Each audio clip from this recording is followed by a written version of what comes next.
얼마 전에 뉴스가 나왔죠. 미국의 데스밸리에 뭐 비가 엄청나게 많이 와서 거기가 진흙탕으로 변했었다고 그랬잖아요. 근데 그렇게 비가 많이 온 적이 없었대요. 거기야말로 진짜 죽음의 사막 아닙니까? 네네. 그런데 그때 비가 내렸는데 거기에 어떤 생물체들이 살아나더래. 그거 보니까 투명 투구새우였다는 거예요. 그 아래 상태로 그 뜨거운 사막 밑에 숲을 관찰하는 차원에서 봤을 때 이 세이버링은 식물과 대화하는 방법이에요. 그냥 숲에 왔으니까 좋다. 꽃 폈으니까 아름답다. 보통은 그렇게 느끼잖아요. 그렇죠. 숲 해설가라면 모름지기 이것과 이 꽃과 나와 어떤 관계가 있는가 이런 걸 얘기할 때 숲을 사랑하는 이 식물을 사랑하는 마음이 생기지 않겠어요? 네네네. 그래서 여기 책에도 있지만 뭐 제비꽃이니 엉겅퀴니 잡초로 취급되는 것들조차도 가만히 보면 얼마나 아름답고 고귀하고 숭고하고 자기들은 열심히 살아가는지 네. 인간들에게 밟히고 오염된 곳에서 살면서도 어떻게 그냥 꿋꿋하고 의연하게 살아가는지 이것을 바라보면 대단하지 않겠어요? 대단하죠. 근데 나는 어떻게 사는 거야? 이런 생각 들지 않겠어요? 그쵸, 들죠. 나도 더 열심히 살아야 되겠다. 이런 생각 들 거예요. 네네.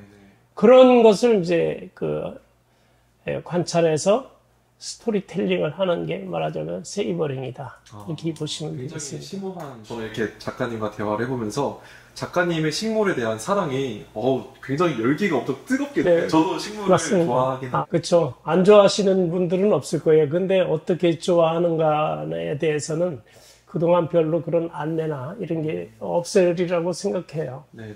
제가 이 책을 쓴 것도 그냥 기존에 나와 있는 책들과 같은 방향이라면 네. 굳이 쓸 필요가 없을 거예요. 왜냐면 인터넷 뒤지면 다 나오는데 그런 거 쓰려면 제가 쓸 필요가 없죠. 네, 맞아요.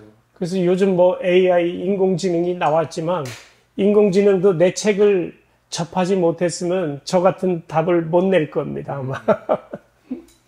궁금한 게 그 숲을 드셔보신 적이 있나? 그러니까 먹어본 식물이 있을까? 이런 궁금증이 먹는 사람들은 다른 생각을 안 해봤어요. 다만 내가 관찰을 하기 위해서 얘한테서 즙이 나오면 한번 맛보는 거예요. 이게 쓴맛인가? 짠맛인가? 이런 거는 하지만 먹는다는 것은 말하자면 맛으로 먹는다. 그런 거는 절대 안 합니다. 그렇군요. 그래도 또 책에는 시도하신 것들도 있다고. 그거는 내 관찰하기 위해서. 꼭 그럴 때마다 그건 식물에 해를 가하는 거잖아요. 네네. 미안하다. 내가 조금만 맛 좀 볼게. 얘기를 하고 해요. 애들이 못 알아듣든 알아듣든 내가 그들에 대한 최소한의 예의라고 생각해서 그렇게 합니다.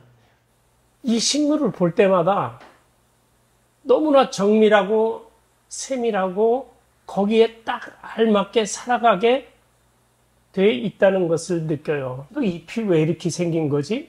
잎이 왜 갈라진 걸까? 그러면 갈라진 거는 그 아래 잎도 햇빛을 받아야 되니까 요게 갈라져서 바람이 살랑살랑 그럴 때 이 잎이 흔들리면 너도 잎 전체가 햇빛을 받을 수 있겠지. 서로가 배려죠. 창조는 그렇게 정밀하고도 정교하게 이렇게 됐다고 봐요. 식물들이 다 대부분 그런 것을 발견해요. 식물에서는. 수천만 년 전에 이 세상에 이 지구에 꽃이 생겨났다고 그래요. 네네. 꽃이 처음에 태어났을 때가 연꽃 아니었겠느냐 추측을 해요. 가장 원시적인 꽃의 형태가 연꽃 아니면은 지상에는 목련. 그래서 나무의 연꽃이다 해서 목련이라고 하거든요. 그 꽃을 보면 원시적인 모습이 보여요. 꽃잎이 일단은 두꺼워요. 다른 일반 꽃들은 하나하나 그냥 금방 찢어질도록 얇은데 그것들은 툭툭해요. 그리고 커요. 이렇게 그렇고 목련도 그렇고. 목련도 그렇죠. 목련도 떨어진 거 보면 툭툭 떨어지잖아요. 잎이. 그렇죠. 맞아요. 그것은 비효율적이죠. 그만큼 에너지를 많이 낭비해야 되고, 그리고 저 씨앗도 보면 이런 연통 안에 연밥이 이렇게 들어있잖아요, 열매가. 네. 그런 것들이 굉장히 원시적인 거죠. 요즘은 다 이런 캡슐 안에 씨앗이 다 웅글웅글 다 들어있잖아요. 그렇죠. 그렇게 이제 말하자면 압축돼서 있는데, 이제 물속에서 살기 위해서 네.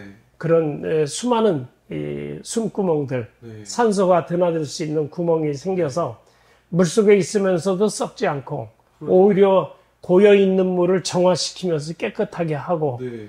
이런 것들이 연꽃이 생각해서 그랬겠냐 이거야.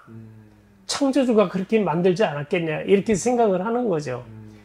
창조주가 그렇게 만들어 놓은 데서 더 지혜롭고 정교하게 더 발전한 것을 진화라고 설명할 수 있지 않겠나 이렇게 생각하는데, 물을 만나면 뭐든지 썩게 마련이고 그 연꽃은 그렇지 않다는 게 또 그 구멍 안으로 물도 안 들어간다면서요. 그러니까요. 그게 참 우리나라도 저 함양에서 네.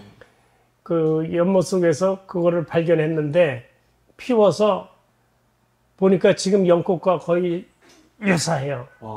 거의 유사하죠. 그게 몇 그거를 전... 700년 전의 네. 것으로 밝혀졌고 네. 그것을 아라홍련이라고 이렇게 이름을 붙였어요. 네. 그만큼 고려시대 연꽃인 아라홍련이 만개했다고 합니다.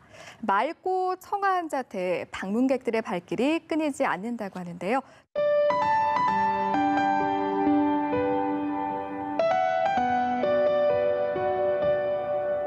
흰색과 선홍색, 홍색이 차례로 번지며 꽃잎을 이룹니다. 고려시대 탱화에서나 볼 수 있었던 연꽃 그대로입니다. 연꽃이 자리 잡은 함안이 아라가야의 중심지였기 때문에 아라홍련이라는 이름이 붙었습니다. 아라홍련의 맑고 청아한 자태는 방문객들을 유혹합니다. 2009년 함안 성산산성의 고려시대 지층에서 발굴된 연꽃 씨앗은 2010년 처음 꽃 피웠습니다. 700년 잠에서 깨어난 아라홍련은 어느덧 11만 제곱미터를 가득 채웠습니다.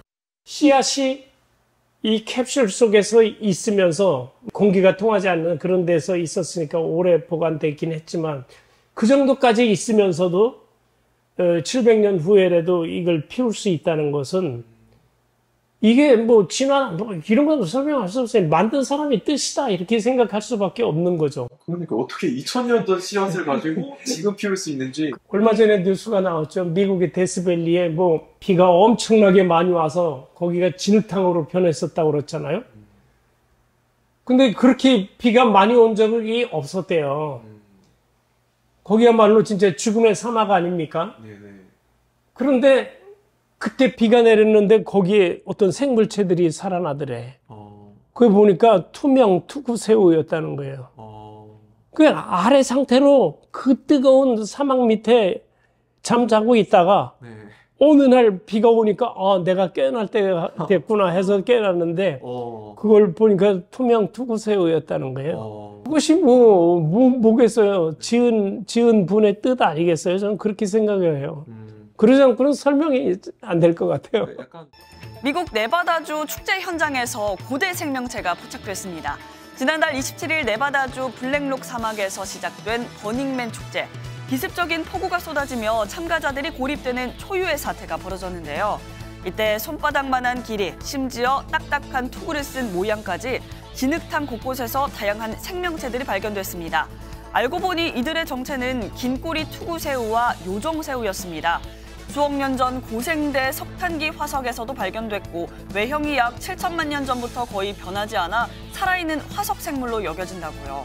단단한 알 상태로 사막에서 가뭄을 견디다가 이번 폭우로 생존 조건이 갖춰져 깨어난 것으로 보인다고 합니다.